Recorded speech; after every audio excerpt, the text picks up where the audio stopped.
Cette vidéo vous est présentée par la boutique universludo.ca. Rendons les jeux accessibles à tous.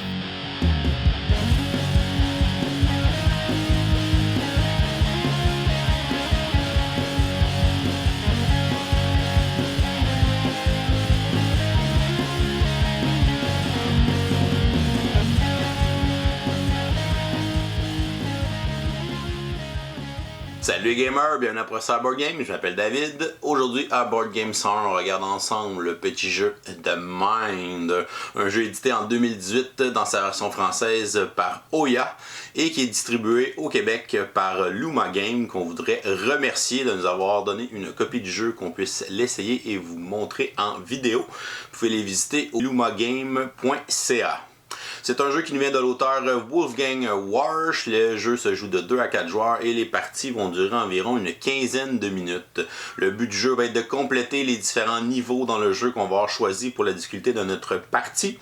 On a un jeu de gestion de main de cartes et on a un jeu coopératif, donc les joueurs vont avoir un certain nombre de cartes dans leurs mains selon leur niveau et les joueurs devront jouer leurs cartes en ordre croissant, donc il n'y a pas de tour de jeu, on joue n'importe quand et on ne peut pas communiquer avec nos coéquipiers, donc on ne peut pas parler, on ne peut pas faire de signes, de gestes, on ne peut pas compter non plus les cartes dans notre tête, on va y aller vraiment au feeling, donc un jeu très bizarre dans nos premières parties, mais une expérience qui en vaut le coup. Alors The Mind, je vous montre comment on joue, puis ensuite je vous dis ce que j'en pense. On va faire le placement pour une partie à 2 joueurs. Premièrement, on va recevoir une carte de vie pour chacun des joueurs. Donc on va commencer la partie avec 2 vies. Les autres cartes de vie seront mises dans la réserve. On va aussi commencer avec une carte de shuriken et les autres cartes de shuriken seront aussi mises dans la réserve. On pourra en gagner en cours de partie. On va ensuite prendre toutes les cartes qui sont numérotées de 1 à 100 et on va les mélanger pour former une pioche. Ensuite, on va choisir la difficulté de la partie qu'on veut faire. On va prendre les cartes niveau et on va choisir le niveau auquel on veut essayer de se rendre. On pourrait prendre, exemple, le niveau 6 pour une première partie. Donc, on va prendre les cartes de niveau 1 à 6 qu'on va placer en ordre croissant et qu'on va placer à côté de la pioche. Les autres cartes de niveau que je n'ai pas choisies seront remises dans la boîte de jeu. On va distribuer à chacun des joueurs le nombre de cartes selon le niveau. Donc, niveau 1, on va distribuer une carte à chacun des joueurs et on est prêt à commencer la partie. Pour débuter le niveau, les joueurs doivent appeler à la concentration, c'est-à-dire que tous les joueurs vont placer une main sur la table et vont synchroniser leurs esprits ensemble et se concentrer. Et lorsque les joueurs retireront leurs mains de la table, le niveau débutera. Pour réussir un niveau, les joueurs devront jouer les cartes qu'ils ont en main au milieu de la table et ce en ordre croissant, sans communiquer avec leurs coéquipiers. Donc on ne peut pas communiquer avec la parole, on ne peut pas communiquer avec des signes aussi ou des symboles, on ne peut pas compter aussi les chiffres des cartes dans notre tête, donc on doit vraiment jouer au feeling. Il n'y a pas de tour de jeu, donc lorsqu'un joueur pense qu'il a la plus petite carte, il va la jouer au milieu de la table. Donc le joueur ici va jouer son 3 parce qu'il pense évidemment que c'est la plus petite carte en jeu et l'autre joueur va ensuite jouer la carte 51 et le niveau est complété. On a réussi à jouer toutes nos 2 cartes en ordre croissant. Lorsque le niveau est complété, on va replacer les cartes dans la pioche. On va ensuite remélanger les 100 cartes ensemble pour reformer une nouvelle pioche. On va enlever la carte du niveau 1 qu'on vient de réussir. On va regarder s'il y a un symbole de récompense. Il n'y a rien pour avoir complété le niveau 1. Alors on va remettre cette carte dans la boîte de jeu. Et on va ensuite préparer le niveau 2. Donc chacun des joueurs vont recevoir 2 cartes pour le niveau 2. Les joueurs vont effectuer une concentration et lorsqu'ils vont enlever leurs mains, le niveau 2 débutera. Donc les joueurs, encore une fois, vont attendre, vont se regarder, vont essayer de sentir le feeling quand c'est à leur tour de jouer leur carte. Comme c'est long, on n'a probablement pas de petites cartes, donc le joueur ici va essayer de débuter avec un 49. Ensuite, l'autre joueur va enchaîner avec 78. Va ensuite enchaîner rapidement avec 83 parce qu'il sait que c'est proche. Et là, l'autre joueur va arrêter la partie parce qu'il avait une carte plus petite. Donc, il avait la carte 82 qui aurait dû être jouée avant 83. À ce moment-là, l'équipe va perdre une vie. Donc, on va enlever une carte de vie et on va la retourner dans la réserve. Cette carte va être écartée aussi. On aurait donc complété le niveau 2 de toute façon, mais ça nous a coûté une vie. On va aller regarder sur la carte niveau 2. Ici, on a une récompense. Donc, on a le symbole de shuriken. Donc, on va prendre un shuriken de la réserve et on va l'ajouter dans nos cartes. On va ensuite remélanger les cartes et on va pouvoir passer au niveau 3 en changeant la carte de niveau ici. On va distribuer 3 cartes à chacun des joueurs pour le niveau 3. Les joueurs vont se concentrer et le niveau 3 va débuter. Le joueur qui est ici va commencer avec le 13. L'autre joueur va ensuite poursuivre avec le 23. Et ensuite, les joueurs vont attendre et hésiter. Et à ce moment-là, on peut décider d'utiliser un de nos shurikens. Donc, un des joueurs va lever la main dans les airs. Et si l'autre joueur lève aussi sa main, c'est un consensus. On va donc utiliser un shuriken. Les deux joueurs vont révéler leur carte la plus petite de leur main. Et cette carte sera retirée de la manche. Alors, les joueurs vont avoir juste une autre carte pour pouvoir terminer. Donc, on va placer le 76 et le 80. Donc, on a réussi à faire le niveau 3 sans perdre de vie. Une chance parce qu'il nous restait seulement une vie. On va replacer les cartes dans le paquet. On va remélanger ça ensemble. Et ensuite, on va voir la récompense. On va gagner une vie. Donc, on va prendre une vie de la réserve et on va la placer dans notre zone de jeu. Et on va passer au niveau 4. On va donc se concentrer et commencer le niveau 4. On pourrait jouer la carte qui est ici en premier. Ensuite, celle-là. Le joueur ici enchaînerait avec 36. Ensuite, les joueurs se regardent, attendent. On a un gros bond dans les chiffres. Et là, le joueur qui est ici va décider de jouer sa carte 88. L'autre joueur va arrêter la partie, va révéler qu'il avait 2 cartes plus petites qui auraient dû être jouées avant 88.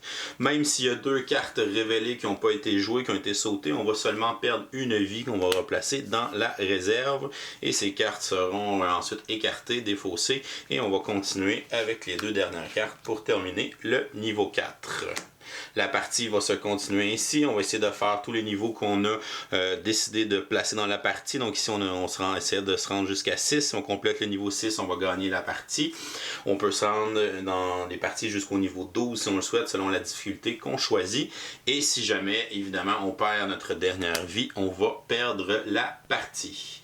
Et voilà, c'est comme ça qu'on joue à The Mind. Je vous reviens avec mon opinion personnelle. Qu'est-ce que je pense de The Mind? Premièrement, je dois vous avouer que j'étais parmi les sceptiques quand j'ai vu ce jeu sortir, quand j'ai vu comment ça fonctionnait. Je me demandais, bon, c'est quoi le plaisir que je vais avoir d'essayer de jouer des cartes de ma main, mais sans parler avec les gens avec qui je joue. Et quand j'ai joué, j'ai été vraiment convaincu que ça fonctionne. Donc c'est un jeu qu'on ne peut pas vraiment comprendre comment ça marche ou comment on va se sentir en jouant, qu'est-ce qu'on va avoir comme émotion en jouant si on ne l'a pas essayé. Donc c'est vraiment un jeu que, bon oui, peut-être que vous l'avez jugé vous aussi, mais il faut vraiment l'essayer pour comprendre qu'est-ce qui se passe dans ce jeu-là, puis pourquoi il y a un plaisir à jouer à ça. Donc c'est un jeu qui passe beaucoup par les émotions, par le feeling, ce qu'on ressent avec les autres quand on va jouer. Ça a l'air vraiment niaiseux de mettre notre main sur la table pour se concentrer tout le monde ensemble, mais ça marche. Ça a l'air vraiment niaiseux de dire, ben tu vas jouer ta carte quand tu vas avoir le feeling que c'est à toi de la jouer et que ça marche aussi. Donc c'est vraiment spécial. Y en a qui vont dire, ben c'est facile, t'as juste à compter dans ta tête. Si tout le monde compte, on va jouer la carte au bon moment. Ben, tu peux compter, mais c'est tricher. T'as pas le droit de compter, t'as pas le droit d'avoir aucune forme de communication ou de code entre les joueurs. Donc, il faut vraiment que ce soit au feeling. Et faites-le pour vrai, faites-le comme il faut, sans compter ou sans rien. Et vous allez voir que ça fonctionne. Vous allez avoir des expériences de jeu totalement uniques et très ludiques aussi. Donc, c'est un jeu que, je me suis rendu jusqu'au niveau 9 avec 4 joueurs, c'est quand même assez difficile. Puis quand on a réussi le niveau 8 sans perdre aucune vie, on était content, on célébrait comme si on venait de gagner la Coupe Stanley au hockey. Donc, tu as vraiment ce feeling-là, tu t'investis dans le jeu. Quand tu réussis quelque chose, quand tu réussis un niveau qui est difficile, tout le monde a une réaction, donc on ressent quelque chose.